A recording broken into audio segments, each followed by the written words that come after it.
sa NPA area, endangering their lives. Doon na lang, mag-iisip tayo. Wala naman sigurong ganun kabobo dito sa hearing na to sa Senado. Puro matatalino pinapadala dito. Saan nga nakakita na 2 kongresista, hating gabi, nasa bundok, anong ginagawa nila doon? May kasamang bata sa NPA area. Pwede nating i-exaggerate. May freedom of travel, may freedom of speech and everything. Anong ginagawa ng 2 kongresista? Nagdadala ng bata sa kabundukan na merong NPA in the middle of the night. Kaya nagtaka yung RTC doon, kaya nila kinonvict for endangering the lives of the Filipino youth. Pangalawa, yung kina Raul Manuel. Pag usapang NPA na, nahihirapan na rin siya makipagdebate. Kasi hindi niya kinokondena. For example, tong Akbayan, sa 6 na taon, kinokondena ako na Akbayan. Pero hindi namin sila kinokondena. Bakit? Wala naman nanggagaling na NPA sa kanila eh. It is a political stand. Baka kaalyado sila ng previous administrations. They are attacking the appointees of the new administration. Okay lang yon. That is part of the government and the government discussions. Mga policies ng gobyerno. Walang nag-NPA mula doon sa Akbayan eh. Kahit banatan kami ng banatan, kahit pag-resignan kami, okay lang, we understand their stand, their policies, advocacies. Pero yung sa Kabataan Party List, kaya ko sabihin diretso eh, Kabataan Party List eh, meron kayong miyembro na napapatay bilang NPA eh, hindi nyo kinokondena. Kung kinokondena nyo, baka mag-stand kami kasama ninyo sa pagkondena ninyo. Eh, hindi nyo kinokondena eh. Diyan nagsisimula yung vagueness ng red tagging at academic freedom eh. 'Di ba? Pag hindi mo kinokondena, it is bordering to toleration. 'Di ba? For example, sa UP Diliman, magja-jogging kami, makita mo, Viva CPP NPA. Wala naman yata napaparusahan na nag-vandalize doon, Viva CPP NPA. But if you do that vandalism, siguro sa UST, o sa isang private university, hahanapin ng university kung sino nag-vandalize nun at anong student organization nun. Pero dito sa atin, sa government institutions, we are not finding kung sino mga naggaganon. Yun yung pinaka-minor ha. Vandalism. What more in recruitment? Nandiyan si Kate, galing UP Diliman mismo. They became NPA members. Hindi natin kaya sabihin na nire-red tag na naman yung UP at PUP. We can just rely on the records of the government. Ilan yung miyembro nyo, alumnus ninyo, estudyante ninyo na napatay as NPA. Diba? Isipin na lang po natin, karamihan naman dito merong anak. Nagpakahirap kayo magluwal ng anak, mag-aruga ng anak, hanggang makapag-aral ng pre-elementary, elementary, high school. Kahit ba anak ninyo, papayagan ninyong ma-recruit, papunta sa NPA sa bundok, hindi nyo na makasama. Baka pag patungkol na sa ating mga anak, magiging aktibo tayo. Pero pag anak ng iba, hindi tayo ganun ka aktibo. Ito sinasabi ko sa gobyerno in the past 6 years. Pinapasweldo tayo lahat bilang opisyal ng gobyerno. Bakit hindi natin tutukan talaga yung recruitment ng NPA na yan? Para matapos-tapos na. I am not saying na tutukan yung pag-demolish dun sa ideology, dun sa ideas nung bata. Kasi ganun rin naman sa Akbayan eh. Lumalaban sila minsan sa gobyerno, they are criticizing the government leaders, lagi. But none of their members become NPA fighters and terrorists. Kaya okay lang sila. Sa atin, kung meron tayong mag-aaral, meron tayong estudyante, meron tayong kabataan na napupunta sa bundok, hindi na nga kailangan sabihin na dapat ma-alerto na tayo. Ang tagal-tagal na nung problemang yon. Alam nyo, nare-realize ko kung anong problema dito sa atin sa gobyerno eh. The problem is so big na iniisip natin sa gobyerno, hanggang kailan ba termino ko sa NYC? Hanggang kailan ba termino ko sa UP? Hanggang kailan ba termino ko sa Senado? Hanggang kailan ba termino ko bilang mayor o barangay captain? Naku, yung issue na yan, di makakatulong sa akin yan sa karir ko. Kasi mawalan ka ng boto. Mapaaway ka pa sa school mo. Pero as of now, we are government officials being paid by the Filipino people. Sa tingin ko, sa 115 million Filipinos, hindi siguro bababa sa 100 milyon dyan ang nabibwisit sa NPA. Nanununog ng cell sites na nakaka-disrupt sa mga signals nila. Nanununog ng mga truck at equipment ng construction, nangingikil sa mga businessmen, entrepreneur. At isipin na lang ninyo, pinapatay nila yung mga pulis, sundalo at kapwa Pilipino. Yung mga pulis at sundalo natin, marami doon mahihirap lang rin na nag-apply at naglilingkod sa ating bansa. Iniisip ko nga dyan gusto ko rin itanong yan ba't pag namamatay yung pulis at sundalo, wala tayong masyadong sinasabi. Hirap na yung pamilya ng pulis at sundalo kumuha ng benefits, napatay yung anak nila ng NPA. Pero pag merong napatay na NPA, syempre lalabas na dyan lahat ng grupo. Dating member ng karapatan and everything, democratic, ganito yan. Sinasabi ko, inuulit ko ngayon, the only reason kung bakit lumalala yung red tagging na yan is because tinotolerate natin yung vagueness ng mga termino, academic freedom. Okay lang pag-aralan lahat ng ideologies at ideas. Okay nga lang pag-aralan yung rebellion Pero when your students, your members, bear arms against the government, against our republic, dapat na magsalita yung universidad na yun, hindi namin tinotolerate yun. Hindi yun, pupunta tayo sa Senado, dito lang natin sasabihin yung magagandang gusto marinig ng senador. We contribute to the vagueness of the problem. Kung si Raul Manuel, kinokondena niya yung members na napapatay sa NPA, tapos ang usapan. He is not tolerating. If UP and PUP condemn alumni members who become NPA or students who become NPA, tapos ang problema. But as long as we do not speak against this youth recruitment on a regular day, we tolerate on regular days for it to happen. Siyempre dito, pagharap natin sa senador, gusto natin na makaalis na dito, mabigay sa senador kung anong gusto niya marinig. Ganun rin pag budget hearing. Pero sinasabi ko sa inyo, lahat tayo dito, marami dito, pinapasweldo ng taong bayan at ng gobyerno. At habang nandito tayo, mandato natin ipatupad ang batas na dalhin ang mga kabataang Pilipino towards nation building, create productive activities for the Filipino youth. Ito, last na sir. Dito kasi sa sinasabi natin dito, enjoin the Filipino youth to become nationalistic and patriotic. Who will say kung ano yung sense of patriotism? Kasi naging LFS ako sa UP Los Baños Pwede natin sabihin na ang pag-bear ng arms is a very patriotic act. Kaya nga sasali sa Kabataang Makabayan KM Makabayan nga Who will tell those students that those activities are not really nationalistic, patriotic, and contributory to nation building? Magulang? Paaralan? Ako sinasabi ko na ngayon, dapat merong mag-draw the line doon sa mga activities ng mga mag-aaral. Hindi doon sa ideas, kahit doon na lang sa pagkondena. Ang tanong ko, kinokondena ba ng mga paaralan, yung mga alumni na nag-NPA?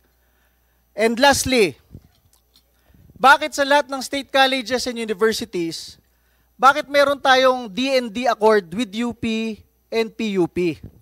Alam nyo, ito nakaka-contribute dyan Bawal pumasok yung government troops sa UP o sa PUP. Dati nga may naghahasa sa UP Diliman, kailangan pa magpaalam ng PNP bago makapasok. Nandun na yung naghahasa, nandun yung bangkay. Malapit sa checkpoint ng UP Diliman. Why, bakit tayo merong ganong accord? Nagagamit yan, naabuso yan ng ibang NPA. Pag bumababa sila sa metropolitan area, syempre doon sila tatambay sa area na hindi pwedeng makapasok ang tropa ng gobyerno. How come na meron tayong government-funded institutions na bawal protektahan at i-secure ng tropa ng government? 'Di ba? Yun lang po ang sinasabi ko.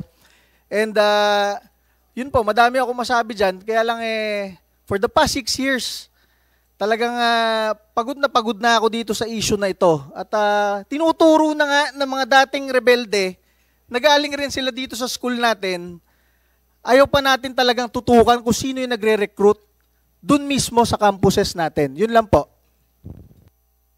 Thank you, Ayusi Cardema. Indeed, it is really true. A problem cannot be solved if you do not recognize that as a problem. So, yun.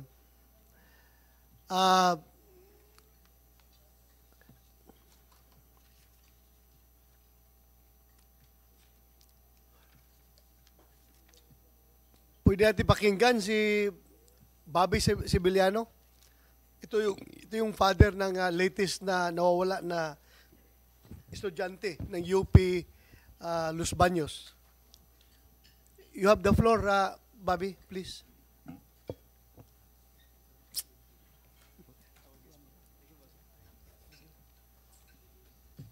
Good morning, Your Honor, Sir Senator. May I read my opening statement? Sige, Bob, go ahead. Ako si Bobby Sibiliano, kasama ko ang aking asawa, si Ruth Sibiliano. Kami ay galing pa sa San Francisco, Agusan del Sur, Mindanao.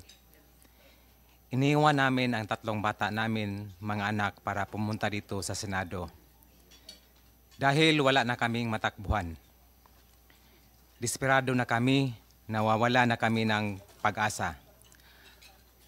At ang eskwelahan ng anak namin, ang University of the Philippines, Los Baños, pinabayaan ang aming panganay na anak na si BG Ibon na dalhin ng League of Filipino Student UPLB na nagdala sa kanya sa Cavite para maging NPA at sinira ang mga pangarap ng aming pamilya.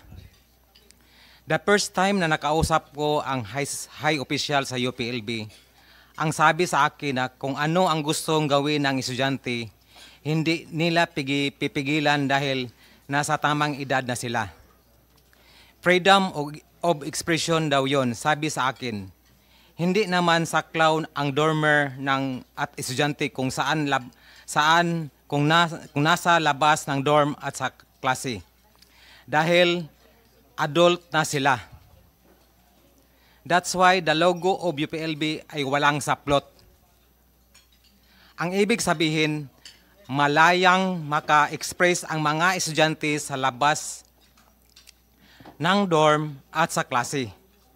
Sa pagka-desperate ko, pumunta ako sa Presidential Action Center para i-report ang pagkawala ng aking anak na si BG. Yun ang daan para makaharap ko ang UPLB Chancellor at ang iba pang opisyal nito. Pero sa lahat ng tanong ko, ramdam ko na meron silang tinatago at pinoprotektahan. Tinakpan nila yung mga organisasyon nagdala sa aking anak sa kapamahakan. Yung mga estudyante na nireport ko na nagbigay sa akin ng NPA confession letter daw na galing ni BG. Binigyan ako ng SIM card at pinabili ng keypad phone para doon daw tumawag si BG sa akin. At pinapadownload ako ng Signal apps para doon din daw a sort of communication. Pinoprotektahan nila. Yung anak ko ay UPLB student din. Hindi Bob, ba ni... excuse hindi, me. Sino yung nag-communicate sa'yo? Nagbigay pa na SIM-pack para Dalawang ang anak mo? council student, sir. Ang pangalan? Pangalan, Naiselmi Bisaya at Comsec? kindly take note of the names at imbitahan natin next hearing. Pangalan? Naisel? Naisel May Bisaya, Naisel May Bisaya. a graduate student of BS Electrical student. Graduate na yan siya. Yes, sir. Anong business niya doon sa UP? Bago-bago lang nag-graduate yung nakaraang August 3. Ano pang isa? Si Pangalan? Calvin Luigi Sarzuelo. Calvin Luigi Zarzuelo. Garzuelo? Zarzuelo. Zarzuelo. Yes, sir. May mga picture ka nito nila? Yes, sir, mayroon. Bigyan mo kami ng picture para mapaimbitahan natin sa next hearing. Yes, sir. Ha? Yes, Your Honor. Ito namimihasan itong mga bata, ito pang-recruit ng mga kabataan na para pumunta sa armado. Kailangan mananagot itong mga tao na ito. Bitahan natin, no? Next hearing. Kumsek? Sige, continue. Nang magsabi ako na i-report ko sa mga ibang agency at media, parehas ang sagot ng estudyanteng nagbigay ng SIM card at ang UPLB administration. Kapag ni-report ko daw, mas lalong mapanganib si BG. Sinong UP administration na nagsabi niyan? Na-meet ko, sir, yung BP Chancellor, Ano? BP Chancellor ng Student Affairs, BP Councilor? Vice Chancellor ng Vice Chancellor? ng Student Affairs. Oh, andito siya. Andito. UPLB, sir. UPLB? Oo. Ito. Diliman pala ito. Anong Vice- pangalan niya? Pangalan niya is Janet Salva. Janice Salva. In-invite mo. Janet Salva. Next hearing, kung hindi yan mag-report, hindi na nag-report ngayon, hindi nag-attend, di ba? Pasyukos natin. Kung ayaw, di pa isyuhan natin ng warrant sa Senado kapag ayaw pumunta dito. Sampina. Pa-isyuhan mo ng Sampina. Then, tingnan natin kung gaano katigas yung mga bata na yan. Please continue, Bobby. So, yung isang BP Chancellor ng Academic Affairs is na-meet din ko yun. Anong sabi niya? So, ang sabi nila is parehas lang ng estudyante na nagbibigay sa akin. Kapag ni-report ko daw, mas lalong mapanganib si BG, pati kami sa pamilya niya, mga kapatid at kaibigan at kaklase ni BG. Bakit ganito gusto nilang itago ang pagkawala ng anak ko at hindi ipaalam sa mga agency? Nganong ihadlok man ninyo ako nga unta tabangan ninyo ang among pamilya para mabalik si BG. So, naamoy polis sa sulod sa campus. Nga dili man kagawas para pangitaon ang bata kung asa. How old is DB? BG is BG? 22 years old, sir. 22. Your Honor, 22. So, hindi na minor. Yes, yes, Of Your Honor. age na. Oo. Go ahead.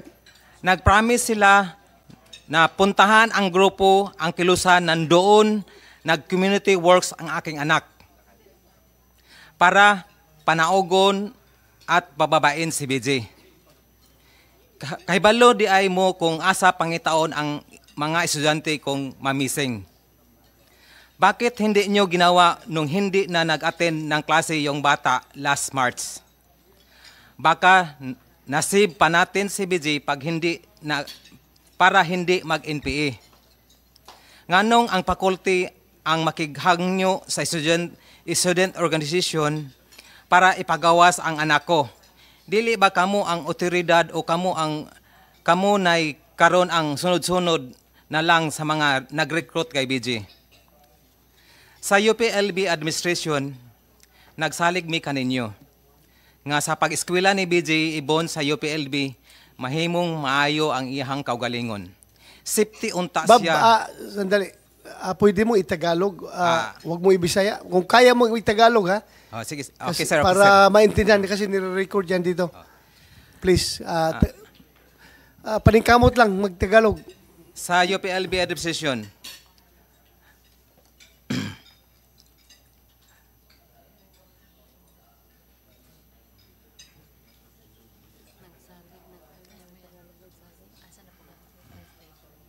Nahirapan ka na. Ha? nawala ko, sir. Sandali lang, sir. Sige lang, kung ikuan ko lang, i-translate ko lang. Kung magbisaya ka, i-translate ko lang. Sige, continue. Translator muna ako.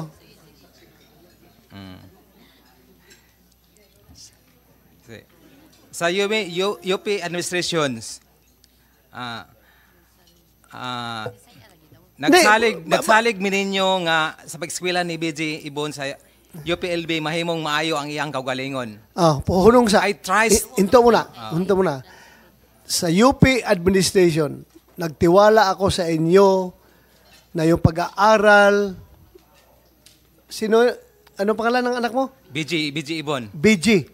Yes, BG Ibon? Your Honor, BG Ibon na magkakaroon siya ng magandang kinabukasan. Yes, Your Honor. Continue.